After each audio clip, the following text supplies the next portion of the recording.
estábamos en el profeta Isaías, es el profeta Isaías, y vamos a leer el capítulo 12 del profeta Isaías. Dice así el capítulo 12 del profeta Isaías: en aquel día dirás, cantaré a ti, oh Jehová, pues aunque te enojaste contra mí, tu indignación se apartó y me has consolado. He aquí, Dios es salvación mía, me aseguraré y no temeré. Porque mi fortaleza y mi canción es ya Jehová, quien ha sido salvación para mí. Sacaréis con gozo aguas de las fuentes de la salvación, y diréis en aquel día, cantad a Jehová, aclamad su nombre, haced célebres en los pueblos sus obras, recordad que su nombre es engrandecido. Cantad salmos a Jehová, porque ha hecho cosas magníficas. Se ha sabido esto por toda la tierra. Regocíjate y canta, oh moradora de Sión, porque grande es en medio de ti el Santo de Israel. Me gustaría llamar vuestra atención en esta mañana sobre este último versículo del capítulo 12, el versículo 6, donde encontramos la última exhortación del profeta en el capítulo, cuando le dice, regocíjate y canta, oh moradora de Sión, porque grande es en medio de ti el Santo de Israel. Y tenemos que constantemente hacernos estas preguntas básicas a nosotros mismos para darnos cuenta realmente cuál es la posición cristiana, la posición evangélica, que en todo momento tenemos que tener clara delante de nosotros. Y la pregunta es, ¿cuál es exactamente la diferencia que hay entre el mundo, lo que se llama el mundo, y la Iglesia? Si tuviéramos que hacernos esa pregunta, si alguien te hiciera esa pregunta, ¿realmente qué es lo que distingue a las personas que están fuera de la Iglesia de las personas que están dentro de la Iglesia evangélica? ¿Cuál sería tu contestación? ¿Qué es lo que dirías? ¿Qué es exactamente lo que distingue a los creyentes de los que no son creyentes? ¿Qué es, poniéndolo de otra manera, lo que ha hecho que una persona sea cristiana bíblica, cristiana conforme a la enseñanza de la palabra de Dios? Exactamente donde pondríamos el acento. Un pasaje como este justamente lo está así enseñando. Nos está diciendo que la diferencia tiene que ver con Dios mismo. Tiene que ver con la actitud que tenemos ante Dios. En la Iglesia, Dios es grande. Solo en la Iglesia Dios es conocido en toda su grandeza y en toda su gloria. Fuera de la Iglesia, la gente es indiferente frente a Dios. La gente desprecia y desecha todo lo que tiene que ver con Dios. Ser cristiano es sencillamente darse cuenta de la grandeza de Dios. ¿Te das tú cuenta de que no hay nadie como Él? Nadie como Dios. ¿Cuál es la base de esa exhortación final que trae aquí el profeta? Regocíjate y canta, oh moradora de Sión, es decir, todos los habitantes del monte de Sión, que simboliza la iglesia del Dios vivo y verdadero, la iglesia del Dios y Padre de nuestro Señor Jesucristo. Regocíjate y canta, oh moradora de Sión. ¿Por qué? Porque grande es en medio de ti el Santo de Israel. Mírate a ti mismo desde ese punto de vista. Tú quizás te consideras cristiano, pero ¿es Dios grande a tus ojos? Esto significa, ¿es Dios realmente el que da sentido final a tu existencia? ¿Es Dios realmente aquel que ha dado todo lo que necesitas en tu propia vida? Es aquel que realmente tú has conocido de una manera real y experimental y que ha transformado tu forma de ver todas las cosas. Esa es la gran pregunta que tenemos que hacernos. Si Dios es grande a nuestros ojos, y podemos decir, bueno, pues verdaderamente no es así. Veo muy poco de esta grandeza de Dios en mi propia vida. No estoy tan impactado como debiera por el ser de Dios mismo. Bueno, esa es la razón por la que nos encontramos en un lugar como este. Queremos crecer. Si somos verdaderamente discípulos de Cristo Jesús y Dios ha obrado en nosotros, entonces Él ha prometido que Dios será crecientemente más y más grande a nuestros propios ojos. Te puedes aferrar a esa promesa de Dios, que Él ha dicho que tú vas a crecer en la apreciación de la grandeza de Dios mismo. Tenemos que darnos cuenta de que, a diferencia de lo que muchos pudieran pensar, es en el darse cuenta de nuestra propia pobreza espiritual, en cuanto a ese conocimiento de Dios, en cuanto a darnos cuenta de esa grandeza misma de Dios, donde reside realmente el camino de la bendición divina. ¿Acaso no comienzan las bienaventuranzas de nuestro Señor Jesucristo con esa misma promesa? Cuando dice en Mateo 5:3, bienaventurados los pobres en espíritu, porque de ellos es el reino de los cielos. Los pobres en espíritu, aquellos que son conscientes de todo lo que les falta, aquellos que carecen de esa experiencia espiritual que ambicionan tener, aquellos que se dan cuenta de que en sí mismos no hay recursos, sino que tienen que buscarlo todo de parte de Dios mismo. ¿Eres tú un pobre en espíritu? Lo que busca un texto como este, por tanto, es animarnos. Si tú has visto en algún momento esa grandeza de Dios en la faz del Señor Jesucristo, entonces la promesa que te trae la Escritura, un texto como este, es que en los gloriosos días del Señor Jesucristo, por medio de su Espíritu Santo, vamos a crecer en la apreciación de esa grandeza de Dios. Si lo que conocemos de Dios, a pesar de nuestra pobreza espiritual, es algo que ha llenado nuestra alma, que ha traído una cierta satisfacción, que ha calmado esa sed espiritual que teníamos, cuánto más cuando Dios venga y renueve nuestras vidas. ¿Tienes tú esa ambición de que Dios sea grande en tu vida, en la vida de tu iglesia? Eso es lo que tenemos que buscar. Porque eso es lo que distingue verdaderamente a la iglesia cristiana. No nos distinguimos simplemente porque decimos que tenemos una serie de doctrinas o una serie de prácticas en armonía con las mismas, sino porque hay un sentido de un anhelo, de una búsqueda de este Dios conforme a la revelación de su propia palabra en la Escritura, de tener un impacto, un encuentro transformador con Él en nuestra vida. ¿Hay algo de esto en ti? Esto es lo que hay que buscar. No podemos conformar, esa es la realidad a la que somos invitados constantemente por la Escritura. Y por tanto, este pasaje así nos está manifestando esa realidad de lo que es importante. Es Dios grande. Para ti es Dios lo más grande a tus ojos. Es Dios, si lo puedo decir así también, lo mejor que te ha pasado en tu vida. Esa es una pregunta que podemos hacernos y la contestación a la misma realmente muestra dónde estamos.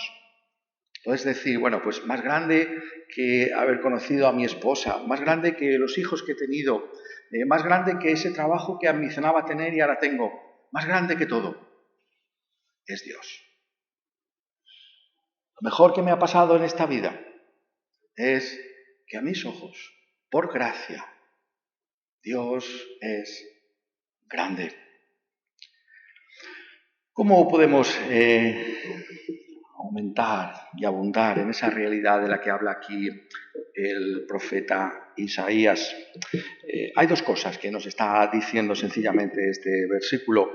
Regocíjate y canta, oh moradora de Sión, oh iglesia del Dios vivo y verdadero, porque grande es en medio de ti el Santo de Israel. En primer lugar, se nos dice el lugar donde Dios es grande. ¿Dónde es Dios grande? ¿Dónde es Dios grande? ¿Dónde? Esa es una pregunta importantísima. ¿Dónde lo es? En medio de ti, oh moradora de Sión, oh iglesia del Dios vivo y verdadero.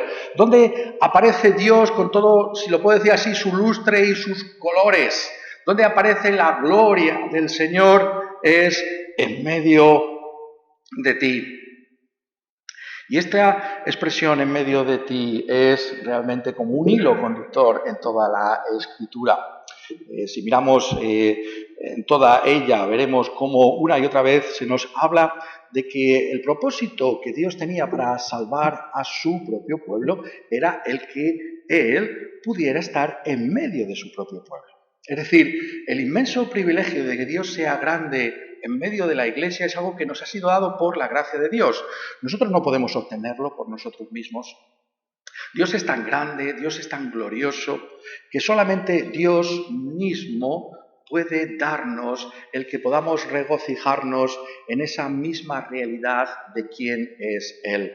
Y esto es algo que acontece por esa misma gracia de Dios. Pero esa gracia de Dios consiste no simplemente en el hecho de que nosotros pensamos que obtenemos y así es ese perdón de pecados y esa esperanza de la vida eterna. Desde el punto de vista divino, esa salvación tiene que ver con el hecho de que Dios viene a ser el que mora en medio de su propio pueblo. En ese contexto amplio del profeta Isaías, sabéis que está llevando ese contexto aquí en el capítulo 11 al final, y no podía ser de otra manera porque ese es el gran acontecimiento al que mira constantemente la Iglesia del Antiguo Testamento, esa realidad de esa salvación que Dios efectuó para su pueblo, que nosotros conocemos como el Éxodo. Ahí tenemos una imagen realmente poderosa de ese propósito de salvación que Dios tiene y que aquí se nos está anunciando. Y, por ejemplo, en el libro de Éxodo, en el capítulo 29, se nos dice, y en el versículo 45 y 46, y habitaré entre los hijos de Israel y seré su Dios. ¿Por qué sacó Dios a su pueblo de Egipto? Y habitaré entre los hijos de Israel y seré su Dios.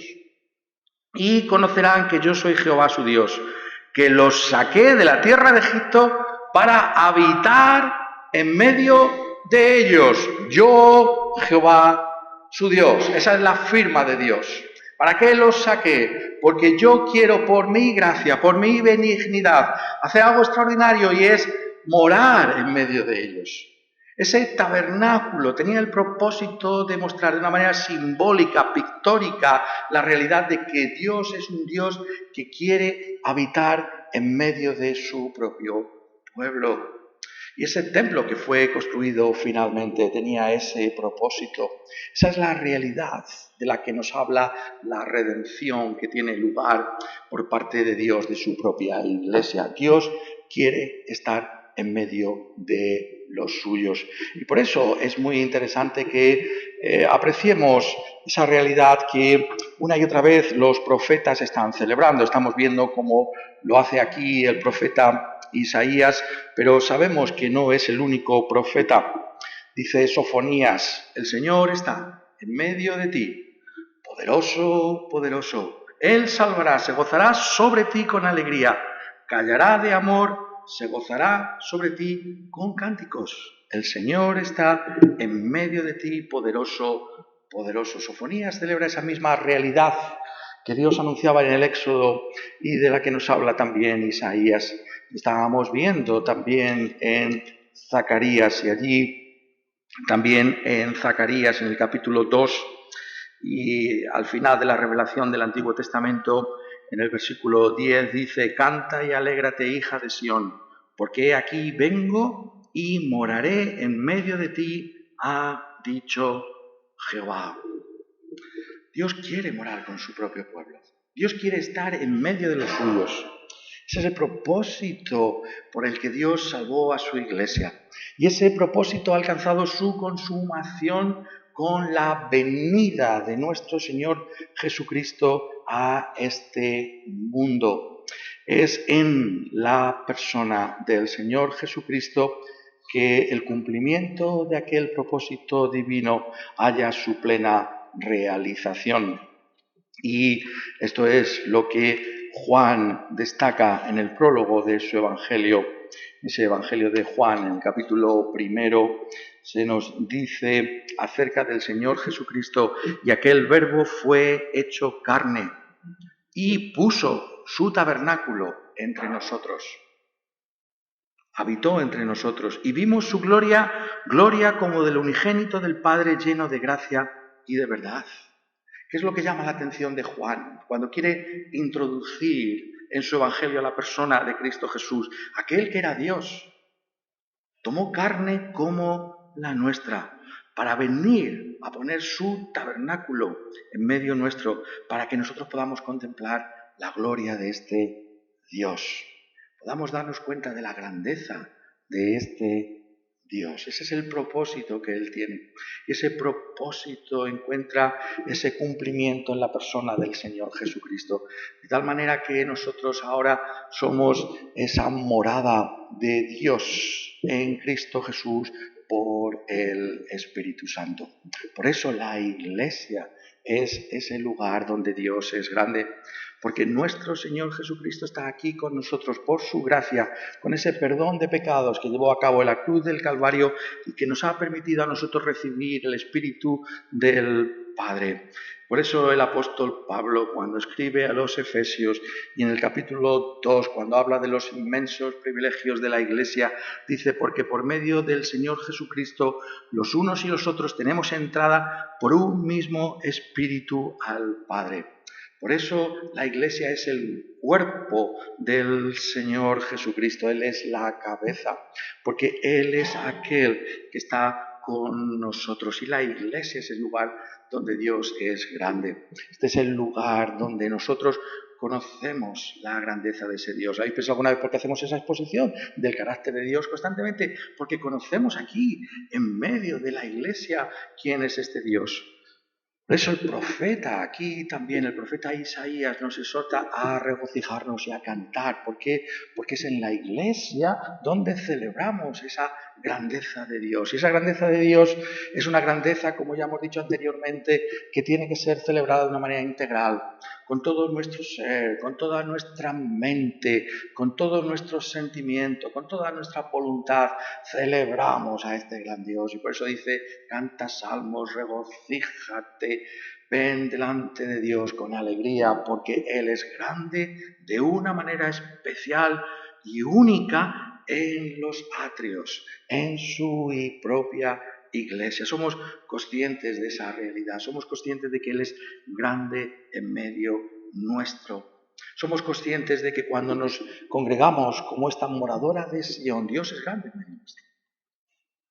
Dios es objetivamente grande en medio nuestro y por eso es tan fundamental y tan importante que tengamos una concepción bíblica de lo que significa estar juntos, de lo que significa ser iglesia. No simplemente estamos aquí unos con otros, no simplemente es, como muchas veces decimos, una reunión, no es una reunión, es un culto a Dios. Dios está aquí, eres consciente del privilegio enorme de conocer a Dios en medio de pueblo suyo. Eso es lo que aquí se nos está diciendo. Este es el lugar en el que Dios es grande. Tenemos que ser conscientes de ese peligro que hay constantemente a nuestro lado de no apreciar la espiritualidad de estas cosas. Porque vivimos en un mundo, como estábamos diciendo, es la gran diferencia, ¿no? Que este tipo de reuniones, esto es una cosa, bueno, es una cosa tan sencilla, esto es una cosa tan despreciable, esto es una cosa tan prescindible. ¿Prescindes tú? ¿Puedes prescindir fácilmente de estar con el pueblo de Dios cuando Dios es grande en medio de su pueblo? Claro, esa es la mentalidad de aquellos que no se han dado cuenta nunca de que Dios es grande. Pero el cristiano tiene que combatir estas cosas en su vida y tiene que decir, no, esto es fundamental para mí porque la única manera en que yo puedo apreciar esa grandeza como Dios quiere es en medio de su propio pueblo. Tengo que estar con mi pueblo, tengo que estar con mi iglesia, porque es a la moradora de Sion a la que se le dice que Él es grande. Hay ciertamente bendiciones que Dios nos trae de una manera individual, desde la misma salvación, que empieza con algo individual, pero la Escritura nos habla en términos comunitarios, nos habla en términos eclesiales constantemente. Dice, cuidado con descuidar esa dimensión comunitaria y eclesial, y sobre todo en una cultura como esta, tan individualista. Cuidado con eso. Cuidado con eso. La iglesia es fundamental en los planes de Dios, porque Dios es grande en medio de su pueblo. ¿Eres consciente de esto? Tenemos que buscar, darnos cuenta más y más de que esa grandeza es conocida en medio del pueblo de Dios, porque allí es donde Dios envía su bendición y vida eterna. El Señor Jesucristo nos dice, donde 2 o 3 están congregados, allí estoy yo en medio de ellos. Hay una bendición especial, hay algo de la presencia de Dios especial cuando su pueblo le conoce. Es Dios grande, Dios tiene que ser grande en medio nuestro. Este es el lugar para que nosotros podamos exaltar esa grandeza de Dios.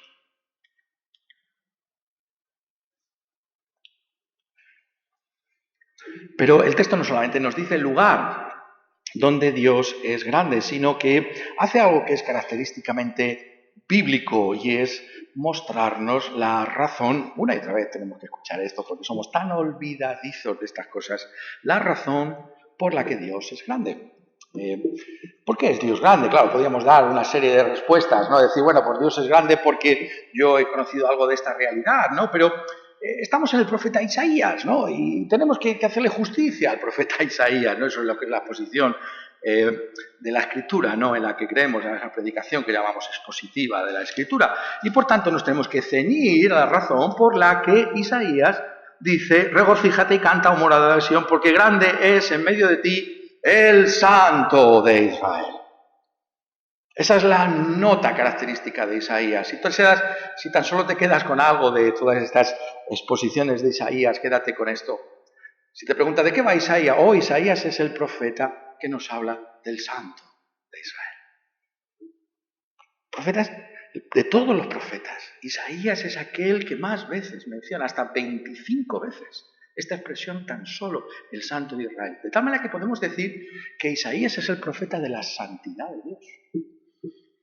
Claro que podemos leer de la santidad en otros lugares de la Biblia. En el Nuevo Testamento se nos revela que una de las personas es el Espíritu Santo. Pero Isaías fundamentalmente nos habla del Santo de Israel. ¿Cuál es la razón por la que Él es grande en medio de su pueblo? En medio de los que moran en Sión, por la gracia de Dios, somos habitantes bendecidos de la iglesia del Señor, salvos por su gracia, por su soberanía que ha querido escogernos para salvación. ¿Cómo es el grande aquí? Porque Él es el Santo de Israel, el Santo de Israel. La grandeza de Dios, según dice Isaías, reside precisamente en su propia santidad. ¿Acaso no es el gran impacto del que nos habla constantemente este profeta Isaías, tal y como aparece en el capítulo 6? Realmente no podemos entender la vida y el ministerio de Isaías si no conocemos ese capítulo 6 tan fundamental en su profecía. Cuando Isaías nos dice que vio al Señor en ese templo, sentado sobre un trono alto y sublime. ¿Cuál es la característica de este Dios? Santo, santo, santo, Jehová de los ejércitos. Toda la tierra está llena de su gloria. El impacto de esa triple adscripción de santidad a ese Dios, al único Dios que hay, Jehová de los ejércitos, es lo que está detrás del ministerio de Isaías. No podemos entender lo que dice Isaías si no vemos que Él fundamentalmente es el expositor, ese Santo de Israel. Somos conscientes de que es Dios. Este no es un Dios con D minúscula, no es el Dios que está ahí alejado, que no quiere saber nada de nosotros, no es ese Dios al que cuestionamos. Como la gente que decimos, ¿cuál es la diferencia? La gente cuestiona, la gente no dice, Dios es grande, la gente siempre, ¿por qué Dios permite esto? ¿Por qué hace esto? No. Él es el Santo de Israel. Calle delante de Él toda la tierra. ¿Quién hay como Dios? El Santo de Israel. ¿Qué significa el Santo de Israel? Realmente es, si podemos decir así, la firma misma de Dios. Si te preguntan, otra vez, la sencillez con la que tenemos que afrontar estas cosas, tenemos que ser capaces de tener conceptos sencillos en nuestra mente y corazón, expresar a la gente. Y si alguien te dice, ¿quién es Dios? Tú dices, Dios fundamentalmente es santo. Eso es lo que es Dios. Dios es santo. ¿Qué significa esto? Significa, en primer lugar, que Dios es aquel que no es como ningún otro. Es decir, no hay nadie como Él. Eso es lo que es fundamentalmente la santidad. Es decir, todo lo que hay, todo lo demás ha sido creado. Él es el creador. Todo lo demás tiene un tiempo y un espacio. Él es el Dios eterno. Dios es sui generis. Dios es trascendente. No hay ninguno como Él. ¿En qué categoría? ¿Con quién me compararéis? Va a decir después, más adelante, en el libro de Isaías, el mismo Dios. ¿Con quién me vais a comparar? No ese es el gran problema que tenemos como seres humanos.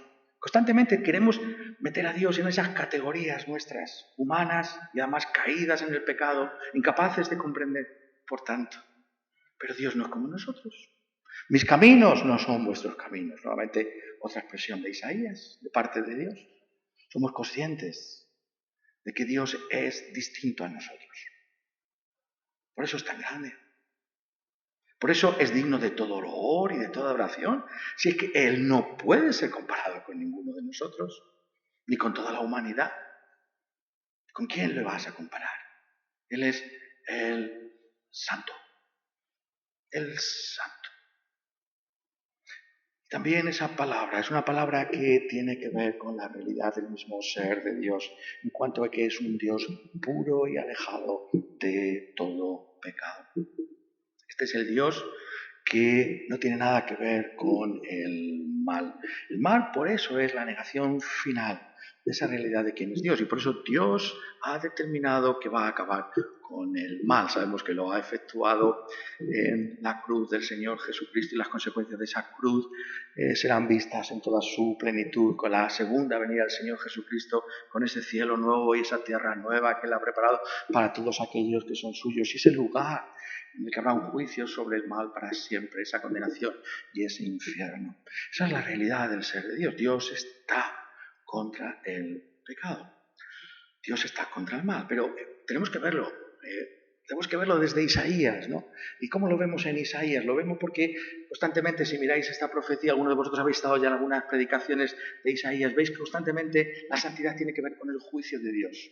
Una y otra vez entra en esa realidad del juicio de Dios. Lo vamos a ver aquí en este capítulo 11, este capítulo 12 está celebrando la gran salvación de Dios, pero a partir del capítulo 13 va a hablar nuevamente del juicio de Dios. Es el Santo de Israel también en cuanto al juicio sobre los que hacen el mal. Empezando por todas las naciones de la tierra, pero también con su propio pueblo Israel. El Santo es aquel que es consciente del pecado.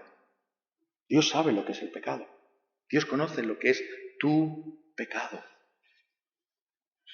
Y por tanto es el Dios del juicio. Y por tanto es el Dios delante del cual tiene que temblar toda la tierra. Somos conscientes de la actitud de Dios frente al pecado. El juicio de Dios. El juicio de Dios que es irreversible sobre el pecador.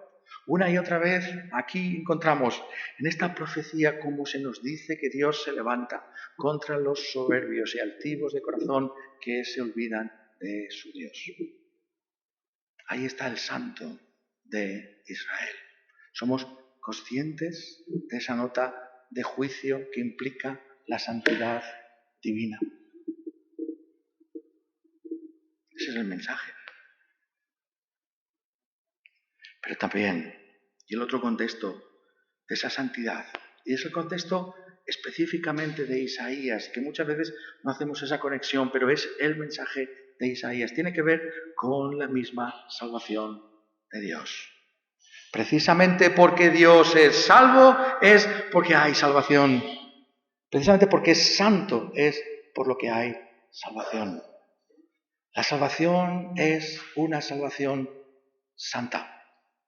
No es cualquier cosa, porque Dios es precisamente este Dios santo el que lleva a cabo esa salvación. ¿Cómo podíamos ser salvos? No podíamos ser salvos si no era por un camino que tuviera en cuenta, si lo puedo expresar así, la santidad misma de Dios. Y eso es lo que vemos finalmente en la cruz de nuestro Señor Jesucristo. Eso es lo que vemos en la gran obra de la redención. ¿Por qué padeció Cristo Jesús, el inocente, el santo, el puro? Porque estaba llevando el juicio de Dios por causa del pecado. Y precisamente porque Él llevó ese juicio de Dios por causa de nuestro propio pecado, que hay salvación, una salvación santa, una salvación en la que brilla lo que es la realidad de quién es Dios. Es decir, Dios resplandece con un fulgor especial en esa salvación que lleva a cabo en la cruz del Calvario. Nuevamente otra pregunta sencilla para nosotros. ¿Dónde vemos a Dios? ¿Dónde conocemos a Dios? Le conocemos en la cruz. Si tú quieres observar la gloria de los atributos divinos, lo tienes que hacer en esa cruz del Calvario. Ahí aparece la realidad de ese amor que no nos va a dejar ni nos va a abandonar. La realidad de ese perdón de los pecados que viene precisamente porque el Dios Santo ha estado dispuesto a llevar el pecado, porque si no lo llevaba Él, ninguno de nosotros podía ser salvo. Por tanto, la razón por la que nosotros nos regocijamos en este Dios, que es grande, es porque Él es lo mejor que hay, el Santo. Y dice, el Santo de Israel. Claro, la expresión de Isaías no es simplemente el Santo de Israel. ¿Qué quiere decir esto? Quiere decir el Dios que ha condescendido a venir a tomar a un pueblo para ser suyo. Y a la vez, este pueblo es el Dios que puede decir, este es mi Dios, el Santo de Israel. La expresión significa que hay una apropiación de Dios por parte de su iglesia. Eso es lo que significa ser verdaderamente un cristiano. Es aquel que dice, no es Dios o un Dios, o quizá hay algo ahí. No, este es mi Dios y mi Salvador. Es el lenguaje de la seguridad y de la certeza que también expresaba aquí el profeta en el versículo 2. Aquí, Dios es salvación mía. Me aseguraré y no temeré. ¿Es ese tu Dios? Puedes tú decir, Él es mi santo. Él es mi Dios, mi Salvador. Mi pecado fue juzgado en la cruz del Calvario. Y ahora conozco la realidad de un Dios que se ha reconciliado conmigo por medio de su Hijo Jesucristo. Él es el Santo de Israel. ¿Sabéis una cosa? Dios no se avergüenza de llamarse el Santo de Israel. Es realmente la sorpresa de esta expresión. ¿Cómo? ¿Este Dios añade a su nombre santo de Israel? Lo ha hecho. Lo ha hecho. Es el misterio de la realidad del amor de Cristo Jesús por su iglesia. Es la profundidad de un texto como es Efesios el capítulo 1, porque allí el apóstol, cuando habla de Cristo, dice que resucitando de los muertos por el poder de Dios fue sentado a la diestra de los lugares celestiales, sobre todo principado y autoridad y poder y señorío, y sobre todo nombre que se nombra, no solo en este siglo, sino también en el venidero, y sometió a todas las cosas bajo sus pies, y lo dio por cabeza sobre todas las cosas a la iglesia. Todo pasa por el propósito de la iglesia, por su iglesia, la cual es su cuerpo. La plenitud de aquel que todo lo llena en todo. La plenitud de Cristo Jesús es su propia iglesia. Él la ha comprado con su sangre. Él la estima por encima de cualquier otra cosa. Es el Santo de Israel. Ese es el Dios que nos ha amado. Hay amor como ese. ¿Vas a encontrar en este mundo un amor como ese? Como el amor de Cristo por su iglesia. ¿Vas a encontrar algo que dé sentido a tu vida que no sea el amor de Dios en Cristo por su Iglesia. ¿Puedes encontrar algo más glorioso que el hecho de que el Santo, el Eterno, el Trascendente, el Dios en cuyas manos estamos, el Dios del juicio, haya venido sin embargo a ser el Dios Salvador nuestro en Cristo y te haya hecho parte de su Iglesia? Y no se avergüence de llamarnos sus hermanos.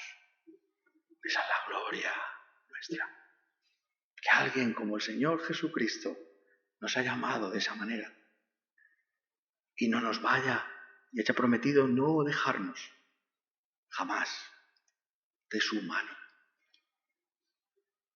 Por eso decimos y recibimos la exhortación: regocíjate y canta, oh moradora de Sión, porque grande es en medio de ti el Santo de Israel, Dios y Padre de nuestro Señor Jesucristo, aquel que nos ha comprado para ser su Iglesia para siempre. Vivamos, por tanto, a la luz de estos privilegios. Vivamos a la luz de lo que somos y digamos: cuán grande es este Dios. Esto es lo mejor que me ha pasado jamás. Esta es la realidad. Cristo es mi Señor y mi Salvador. Lo más grande, lo más glorioso. Que así sea en todos nosotros. Amén.